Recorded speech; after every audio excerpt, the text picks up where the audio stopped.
The Walking Dead, Season 5, Episode 3, entitled Four Walls and a Roof. The episode started with, we saw pretty much a continuation from the last episode where the remaining members of Terminus and Gareth are still eating Bob's leg. And he's talking to Bob and basically saying how it's what they gotta do.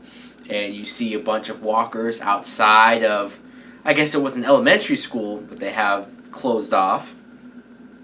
And then Bob just starts first crying and then laughing. When he was laughing, that's when I realized that, okay, so the theories that have been floating for the last week were true. I myself thought that when he went outside to cry before he got taken, I thought he was just crying because everyone else was drinking alcohol and wine and whatnot. And I thought he was crying because he couldn't be a part of that. Clearly I was wrong. Because he was crying because he got bit. So at this point he's laughing because he got bit and that they were eating his infected, contaminated meat. Wow. That was crazy and funny to see how they just like spat out all the meat and they were freaking out of like what's going to happen to us. Are we going to get infected? We go back to the original group and Sasha realized that Bob is missing and Rick realized that Daryl and Carol are missing also. So then they interrogate the hell out of Gabriel, the preacher. And I still right now after the episode don't know if I can trust Gabriel. I know he gave his heartfelt speech about what he did, what was so messed up, why is he going to be damned to hell. And I don't think he was lying necessarily about that. I don't know, I still think there's something more to his story. Let's say he was lying.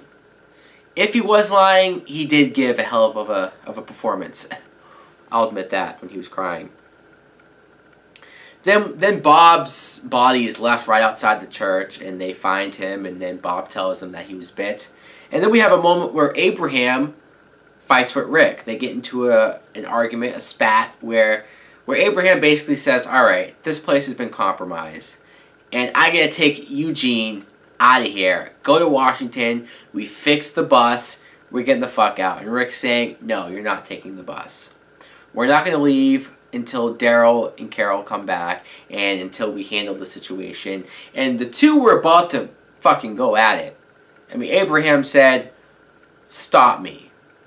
And the moment where Rick walked up to him, it looked like he was about to beat the shit out of him and Glenn had to separate them. Wow. Glenn is able to convince Abraham to stay with them for 12 more hours, help them out with this Terminus thing, and then by that time, not only will Tara leave with them, but Glenn and Maggie will leave too. So then Rick and a bunch of them decide to go after Terminus, their hideout spot at the school. And then when they leave, the Terminus group goes to the church. So they were watching them and they think that they've outsmarted them. And they go into the church, and this whole scene of them sort of waiting for whoever was left, Tyrese, the preacher, Rosita, Eugene, Carl, and the baby Judith. They were the only ones left. And just that whole scene of them waiting and debating on whether they're going to shoot the door down. And then they didn't know which room they were in until fucking baby Judith started crying. I know she's a baby, I know, but still, damn it. Not a good time to have a baby. And that was the most tense moment of the episode for me. Because I had no idea what was about to happen. Luckily, though, it was all a ruse, a plan by Rick. They must have known that they were watching them. And Rick comes back and just shoots, two of them dead. Then shoots Gareth in the hand. Gareth has a moment of begging, saying, look, if you let us go, we'll leave you alone. You'll never see us again.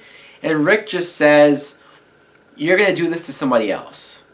And you basically can't let that happen. And they hack the fuck out of these people. They just, whatever is left of them is in pieces.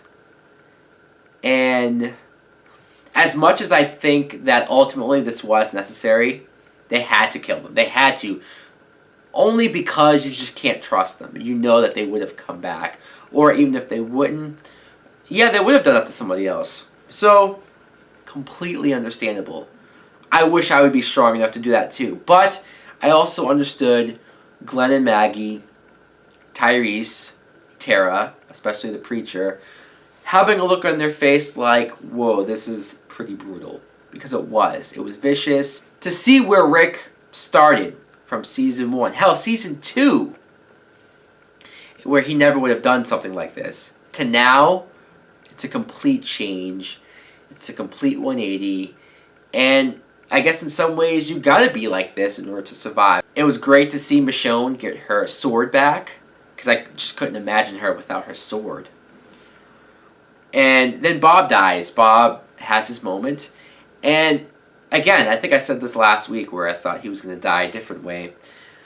Bob was always a character that I never cared about, and especially season 4, he was my least favorite character. He was one of those, like, I wanted him to die type of characters. But now, I felt bad watching him die. I did. I just felt bad. I don't know if it was seeing the other characters react to his death, or seeing him in his final moments, and I don't know. I don't know why I've come around on his character so much, but I did feel bad. And Tyrese, I'm glad he went off and he killed Bob for his sister, because obviously that would have been hard for her. It's just earlier in the episode when he was talking to his sister and talking about forgiveness, and she was like, what the hell is wrong with you? Forgiving the Terminus people for what they've done? And he had some explanation on, no, it's for her, and for her to be okay, and be with Bob and all this stuff, but Tyrese is just too fucking soft right now. I get that not every character is going to be able to kill so easily, and hell, probably everybody shouldn't be able to kill so easily, but I don't know, it's just, for everything that fucking guy's been through, he should be a lot fucking tougher than he is. The next morning, Abraham and the group, Tara, Eugene, Rosita, Glenn and Maggie, leave. And that's weird. That's weird, especially seeing Glenn and Maggie leave. Our original squad, gone from Rick and everyone. It makes me wonder if now the season will be split up into 3 sections. Rick and that group, Glenn and Maggie with them, and then, I guess next week, we're going to see Beth, and wherever the fuck she is. The episode ends with the preacher's talking to Michonne really quick. I love when there's some noises outside, the preacher just ups and gets back in that church. This guy is not playing around as far as being safe for himself. And Michonne, total badass, just not a fear in the world, going out there. And we see Daryl, but without Carol. And when Michonne asked for her, Daryl said, come on out. If it is just Carol, and there's nothing up, there's nothing wrong, why wouldn't they have just showed that? They didn't show it for a reason. There's some type of payoff to it. There is going to be some type of reveal to probably show what they've been through. I love this episode. It was filled with tension, action, emotion, brutality. What more can you ask for from a Walking Dead episode? Anyways, guys, let me know in the comments below, what did you think of this episode? And what do you think of the future for the season? I can't believe we're already done now, officially, with the Terminus stuff. Thanks for watching. Like and subscribe. Later!